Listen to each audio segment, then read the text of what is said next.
আসসালামু আলাইকুম। Sports analyser Billal Hossain, Dhaka Bangladesh থেকে আপনাদের সবাইকে ওয়েলকাম করছি।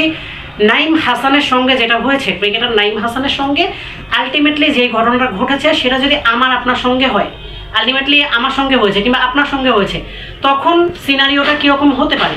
তখন আমরা কি এত তাড়াতাড়ি রেহাই পাবো বা আমাদের সঙ্গে বিষয়টা কেমন হবে?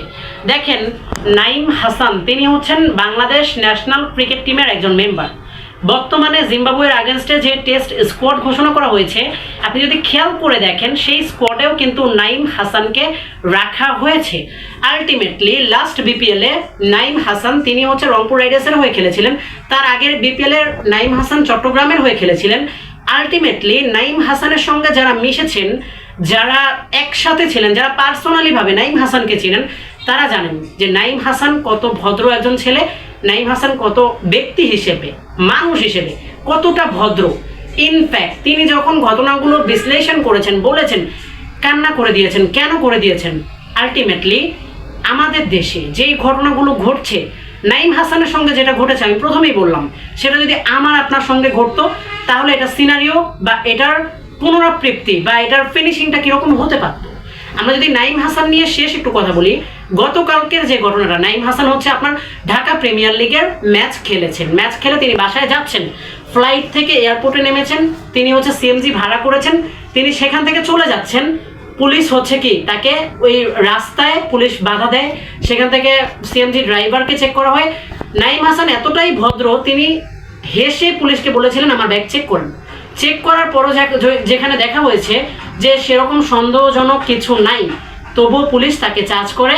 একজন আউটসাইডের থার্ড পার্টি একজন লোক ছিল, সেই লোকও তাকে মারধর করে। ইনফ্যাক্ট পুলিশ তাকে গলা চিপে ধরে, ইনফ্যাক্ট পুলিশ তাকে তার গাড়িতে তুলে নেয় এবং এলাকাবাসী, নাইম হাসানের নিজের এলাকায় চট্টগ্রামে, সেখানে 150 জনের মতো লোক কিংবা 100 জনের মতো লোক সাক্ষী দেয় যে সে একজন ক্রিকেটার, বাংলাদেশ ন্যাশনাল টিমের ক্রিকেটার, আলটিমেটলি ভালো ক্রিকেটার আনডাউটেডলি। সো তার নামে কোনো অকারেন্স নাই। সেই জায়গায় এভাবে এলাকাবাসী বা লোকজন জড়ো হওয়ার পর, বলার পরও তাকে মারধর করা হয়, তার গলা চিপে ধরা হয়, ইনফ্যাক্ট তাকে পুলিশের গাড়িতে করে নিয়ে যাওয়া হয়।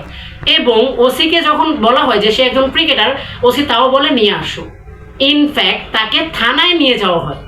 ইনফ্যাক্ট তারপর ওসি তার সঙ্গে খারাপ ব্যবহার করেন। যখন তামিম ইকবালের ফোন আসে, যখন ইসরাফিল খসুর ফোন আসে, তখন ওসি তাকে ছেড়ে দেয়। কিন্তু এ যাবৎ নাইম হাসানের সঙ্গে যে ঘটনাটা ঘটেছে, সেখানটায় তাকে মারধর করা হয়েছে, তার গলা চিপে ধরা হয়েছে, প্রচুর পরিমাণে তাকে পেটানো হয়েছে। আমরা যারা ঘটনাটা দেখেছি, তিনি কান্না করে দিয়েছেন, তিনি প্রত্যেকটা বিশ্লেষণ দিয়েছেন। এখন আপনি বিষয়টা নর্মালভাবে নিতে পারেন, it's like a just easy, but বিষয়টা ইজি না। দেখেন, নাইম হাসানের জন্য তামিম ভাই ফোন করেছেন, ইসরাফিল ভাই ফোন করেছেন। আজকে আমাকে যদি নিয়ে যাওয়া হতো, গতকাল রাতে আমাকে যদি নিয়ে যাওয়া হতো, আমার জন্য ফোনটা কে করতো? আমার প্রশ্ন এটা, আমাকে যদি নিয়ে যাওয়া হতো কিংবা আপনাকে যদি নিয়ে যাওয়া হতো, আপনার জন্য, আমার জন্য কে ফোন করতো? হয়তো বা আমাদের জন্য বাজে কোনো অ্যাকশন আসতো, আলটিমেটলি সেটাই আসতো। সো সেই জন্য এই ধরনের আইন শৃঙ্খলা রক্ষাকারী বাহিনী, এই ধরনের পুলিশ যারা আছে, তাদের বিরুদ্ধে কঠোর ব্যবস্থা যেন নেওয়া হয়। তামিম ইকবাল খান, বিসিবি সভাপতি, তিনি যে পোস্টটা দিয়েছেন, আলটিমেটলি যে একটা শাস্তির ব্যবস্থা তিনি করবেন আশ্বাস দিয়েছেন। ইনফ্যাক্ট তিনি নাইম হাসানের পরিবারের সঙ্গে কথা বলছেন। বাট আমরা ক্রিকেট লাভার হিসেবে, আমরা ক্রিকেট অ্যানালাইসিস করি কিংবা আমরা স্পোর্টস অ্যানালাইসিস করি, আমরা এক্সপেক্ট করবো অ্যাজ আইকনিক ফ্যান হিসেবে যে এটার যেন কঠোর থেকে কঠোর পরিমাণে একটা শাস্তি হয়।